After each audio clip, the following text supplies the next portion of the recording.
మాజీ మంత్రి పేర్ని నాని అధికారం కోల్పోయిన తర్వాత కూడా ఈయన వైఖరి మారలేదని చెప్పేసి స్థానిక ప్రజలు అనుకుంటున్నటువంటి మాట.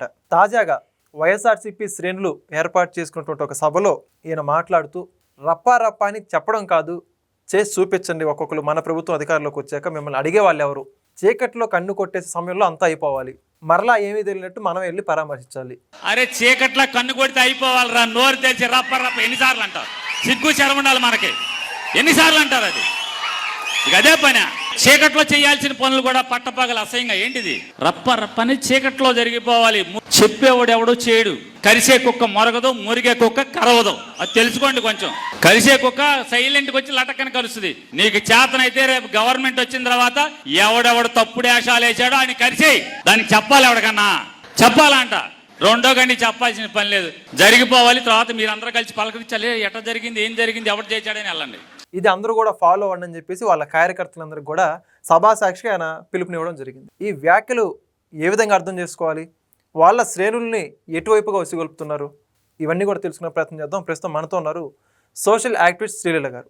మేడం నమస్కారం అండి. నమస్తే అండి. పేర్ని నాని అధికారంలో ఉన్నప్పుడు పవన్ కళ్యాణ్ గారితో పాటు ప్రస్తుత ముఖ్యమంత్రి చంద్రబాబు నాయుడు వీళ్ళందరూ కూడా ఎన్ని రకాలుగా దూషించాడో అన్ని రకాలుగా దూషించాడు ఈయన. ప్రజలు ఈయన కొడుకుని ఈయన ఇద్దరిని వద్దనుకున్నారు. అప్పటికే ఈయన టికెట్ బదులు వాళ్ళ కొడుకు పోటీ చేయడం జరిగింది. అధికారం కోల్పోయిన తర్వాత ఈయన చేసిన అరాచకాలన్నీ కూడా బయటకు రావడం జరిగింది. నకిలీ ఇళ్ల పట్టాల స్కామ్ చూసుకోవచ్చు, ఏదైతే రేషన్ బియ్యం పంపిణీ అది కూడా రెడీ హ్యాండెడ్గా దొరికిపోయారు అరెస్ట్ అవ్వాల్సినటువంటి వ్యక్తులు.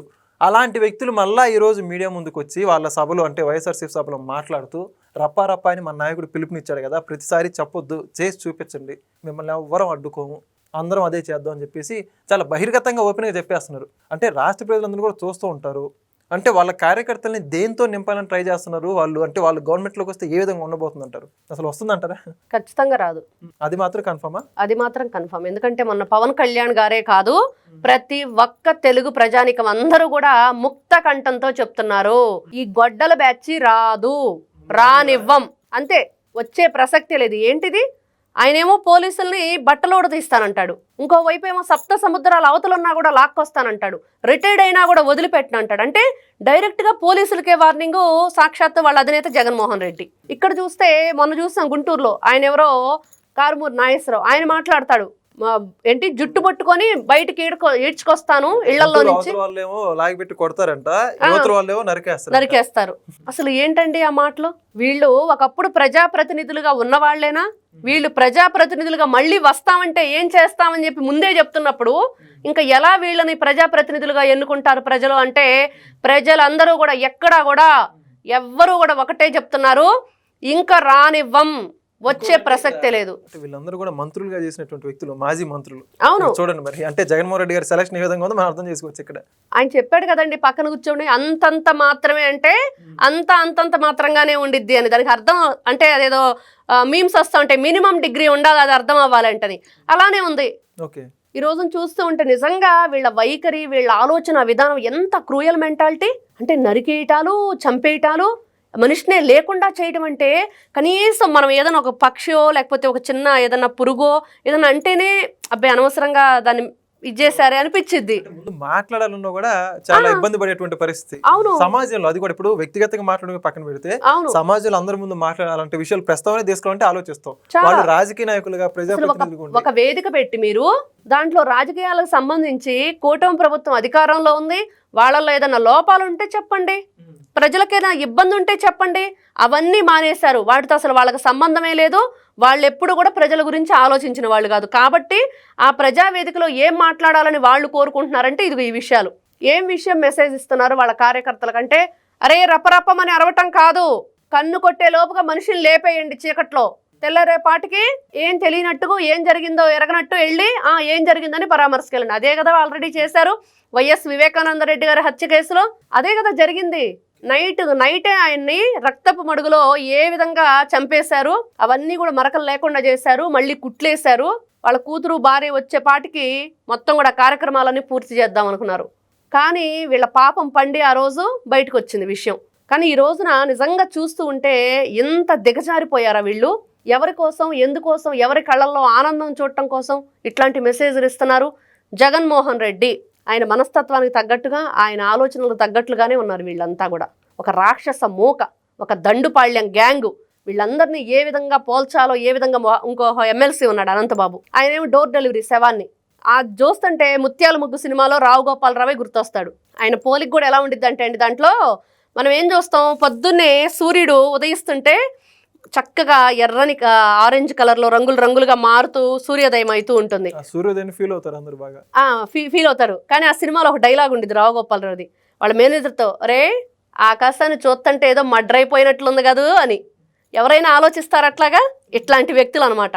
వీళ్ళ ఆలోచనలకు తగ్గట్టుగా ఆ క్యారెక్టర్ ఆ రోజుల్లోనే రాశారు, ఎప్పుడో 80s అది మూవీ. ఆ వింటూ ఉండండి, అసలు ఆ డైలాగు ఆకాశంలో మర్డర్ చేసినట్లుందంట. అదొక డిఫరెంట్ స్లాంగ్లో చెప్తూ ఉంటాడు రావు గోపాలరావు గారు అప్పట్లో.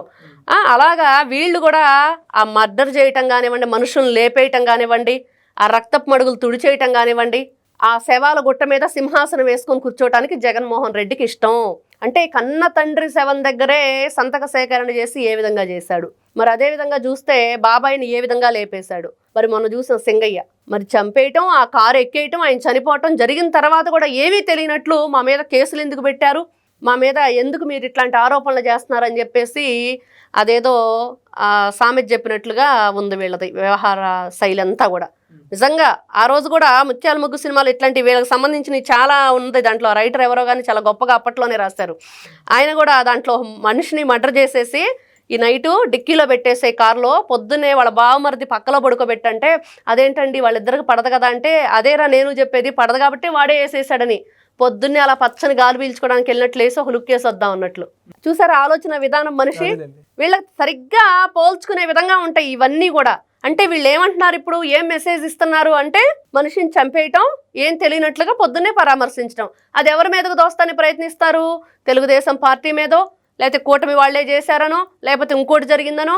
ఈరోజు చూసాం, ఎవరైతే ఆ బెట్టింగ్ రాయుడు విగ్రహావిష్కరణకు వెళ్ళాడు కదా, ఆయన కూటమి ప్రభుత్వం అధికారంలోకి రాకముందే చనిపోయాడు. కానీ వీళ్ళు చేసిన ప్రచారం ఏంటి, కూటమి వేధింపులు తట్టుకోలేక చనిపోయాడని. తీరా అసలు ఏ రోజు ఆయన మందు తాగాడు విషం, ఏ రోజు ఆయన ప్రాణం పోయింది, ఏ రోజు హాస్పిటల్లో జాయిన్ చేశారు, మొత్తం చూస్తే ఎప్పుడో ఆ రిజల్ట్ వచ్చిన రోజు ఆయన ఆ ఓట్లు ఎప్పుడైతే లెక్కింపు జరిగిందో ఆ మరుసటి రోజు చనిపోయాడని, ఆ మందు తాగాడని. ఇవన్నీ వీళ్ళు చేసిన అభూత కల్పనలు. ముఖ్యంగా పేరుని నాని, అసలు ఈయన ఒక బియ్యం దొంగ. ఈ బియ్యం దొంగ తగ ప్రగల్భాలు పలుకుతున్నాడు. కొల్లు రవీంద్ర గారికి నిజంగా ఈ వీడియో ద్వారా ఒక విన్నపం అండి, దయచేసి మీ నియోజకవర్గంలో ఉన్న ఇట్లాంటి రాక్షస క్రీడకి ఎవరినైనా సరే ఇలాంటి పురిగొల్పుతున్నారో ఇట్లాంటి వ్యక్తుల్ని క్షమించకూడదు. మీరు మంచి మనసుతోనో లేకపోతే మంచి ఆలోచనతోనో, మీరు చాలా సున్నితమైన మనస్కులు అని చెప్పి చాలాసార్లు సాక్షాత్ ముఖ్యమంత్రి గారే చెప్పారు, నారా చంద్రబాబు నాయుడు గారు కొల్లు రవీంద్ర గారి గురించి. చాలా సున్నితమైన మనస్కులు కాబట్టి త్వరగా మాట్లాడరు అని. ఆయన మనస్సు అంత సున్నితమైన మనస్సుని ఆసరాగా తీసుకొని ఇట్లాంటి ప్రేలాపనలన్నీ వీళ్ళు పేలుతున్నారా? ఎందుకు ఇట్లాంటి ఆలోచనలు చేస్తున్నారు? నిజంగా ఆ నియోజకవర్గంలో కొడుకు నిలబెట్టాడు ఆ రోజున, అందరూ చీపో అవతలకు అన్నారు. నిజంగా పేర్నాని అనే వ్యక్తి ఉన్నారు, మరి ఆయనకి ఇమేజ్ పడిపోయింది అనుకున్నాడో మరేంటో తెలియదు, కానీ కొత్త ఫేస్ కావాలి. మరి కొల్లు రవీంద్ర గారికి వేరే ఆప్షన్ లేదు, పిల్లలు చిన్నపిల్లలు కాబట్టి ఎడుదిరిగి ఆయనే నిలబడతాడు. ఆయనకి ప్రతిపక్షంలో నేను నిలబడాలంటే మరి కుదరదు అన్నట్లుగా కొడుకుని తీసుకొచ్చాడు. కొడుకుని కిట్టు, ఆ పేరుని కిట్టు అనే వ్యక్తి ఉన్నాడు. అతను ఏదో రీల్స్ చేస్తాడు, ఈ మధ్య చాలా చూశాను. ఆయనకి పలకటం కూడా సరిగ్గా పదాలు కూడా రావు. ప్రతిపక్షం అనమంటే ప్రతిపక్షం అంటాడు, ప్రతిపక్షం అంటాడు. ఎందుకు ఏం మాట్లాడుతాడు? ఆ ప్రతిపక్షం ఏంటి, ఏముందో ఫస్ట్ నాకు అర్థం కాల. తర్వాత 2 సార్లు విన్నాక ఓహో ప్రతిపక్షానికి వచ్చిన తిప్పలా ఇవి అనేది అర్థమైంది. అంటే వీళ్ళు మాటలు మాట్లాడటం రాదు, వీళ్ళకి పరిపాలన చేత కాదు. ఈ రోజున ప్రజల్లో వీళ్ళకి ఎటువంటి మంచి కూడా లేదు, ఎందుకంటే చేసిన తప్పులు అట్లాంటివి. పేదల బియ్యాన్ని పంది కుక్కుల్లా తిని ఈ రోజున మళ్ళీ దానికి క్షమాభిక్షగా డబ్బులు కట్టేసి దానికి సంబంధించినవన్నీ ఫార్మాలిటీస్ అన్ని పూర్తి చేసేదాకా ఎక్కడో దొంగల్లా దాక్కుని బయటకు వచ్చారు. మరి ప్రజలు నిజంగా మచిలీపట్నం ప్రజానికం అంతా కూడా బందర్ పోర్ట్లో మాత్రం ఎప్పుడో కలిపేస్తారు వీళ్ళని. పిచ్చి మాటలు, పిచ్చి ప్రేలాపనలు, ఇట్లాంటి వ్యాఖ్యలు చేసేటప్పుడు అంటే రెచ్చగొట్టే విధంగా. ఎందుకంటే వీళ్ళ కొడుకు నిలబెట్టాడు, ఈయన నిలబడ్డాడు. గతంలో ఎక్కడైనా సరే వీళ్ళకి ఒక మంచి ప్రజల మీద ఒక మంచి అభిప్రాయం ఉందా ప్రజల దగ్గర అంటే ఎక్కడా లేదు. ఏం చేయటానికి? ఆయనేమో ఆ రీల్స్ చేసుకుంటూ కూర్చుంటే వీళ్ళ కొడుకు, ఈయనేమో ఆ రీల్స్కి లైకులు కొట్టుకుంటూ కూర్చుంటే చాలు, అంతకు మించి వేరే ఆప్షన్ లేదు. ఎందుకంటే ఒక రాజకీయ నాయకుడిగా ఉండాలంటే ఒక రాజస్వం ఉండాలి. ప్రజల మీద ఒక మంచి అభిప్రాయం ఉండాలి, ప్రజలకు వీళ్ళ మీద మంచి అభిప్రాయం ఉండాలి, వాళ్ళకి మంచి చేసే ఆలోచన ఉండాలి. అవేమీ లేనప్పుడు ఈ విధంగా నరికేయండి, చంపేయండి, ఏం తెలియనట్లు పొద్దున్నే వెళ్ళండి అంటే అట్లాంటివి ఎన్ని చేసావు? మరి కొల్లు రవీంద్ర గారి మీద ఈయన మర్డర్ కేసు పెట్టించాడు. ఆ మర్డర్ ఎవరు చేశారు? ఆ పని నువ్వే చేసావా? ఈ మాటలు మాట్లాడుతుంటే అదే అనుమానం వస్తుంది ఈ రోజున ప్రతి ఒక్కరికి. ఎక్కడి నుంచి వచ్చింది? మాట్లాడతారు. ఈ రోజున ఆయన ఏ అన్యం పుణ్యం ఎరుగిన మనిషి మీద నువ్వు మర్డర్ కేసు పెట్టించావు. మరి ఆ మర్డర్ కేసు ఈ రోజు నీ మాటలను బట్టి అర్థమవుతుంది నువ్వు ఎలాంటి వాడివో, నీ క్రూయల్ మెంటాలిటీ ఏంటి, ఇంత రాక్షసంగా ఆలోచిస్తావా? ఓహో ఇట్లాంటి అలవాటు ఉంది కాబట్టి మీరు మాట్లాడుతున్నారు. కాబట్టి ఒక మాట మాట్లాడేటప్పుడు లేకపోతే ఒక పని చేసేటప్పుడు మనం 10 మందికి ఏం మెసేజ్ ఇస్తున్నాం వీటి ద్వారా అనేది ఉండాలి. మినిమం అది కూడా లేకుండా వీళ్ళు ఎందుకు రాజకీయ నాయకులుగా మీరు పనికొస్తారా అంటే ప్రజలు మాకు అవసరం లేదని పక్కన పడేశారు. కాబట్టి దయచేసి నీ కొడుకులు రీల్స్ చేసుకుంటా లేకపోతే అదేదో ట్రోల్స్ చేసుకుంటా కూర్చుంటే మీరు అవన్నీ కూడా లైకులు కొట్టుకుంటా కూర్చోవడం తప్పించి ఇంకొక ఆప్షన్ లేదు. దయచేసి పేర్ని నాని అనే వ్యక్తి కానివ్వండి, లేకపోతే ఈ జగన్మోహన్ రెడ్డి బ్యాచ్ జే బ్యాచ్ ఏదైతే ఉందో జేబు దొంగలు వీళ్ళంతా, ఈ బ్యాచ్ని ఎక్కడ వదిలిపెట్టకూడదు. దయచేసి కూటమి ప్రభుత్వం, అదేవిధంగా మచిలీపట్నం నియోజకవర్గంలో కొల్లు రవీంద్ర గారు ఉన్నారు కాబట్టి ఖచ్చితంగా కఠినమైన చర్యలు తీసుకోవాలి. ఎందుకంటే అక్కడ ప్రజాస్వామ్యాన్ని దెబ్బతీసే విధంగా వీళ్ళ మాటలు ఉన్నాయి.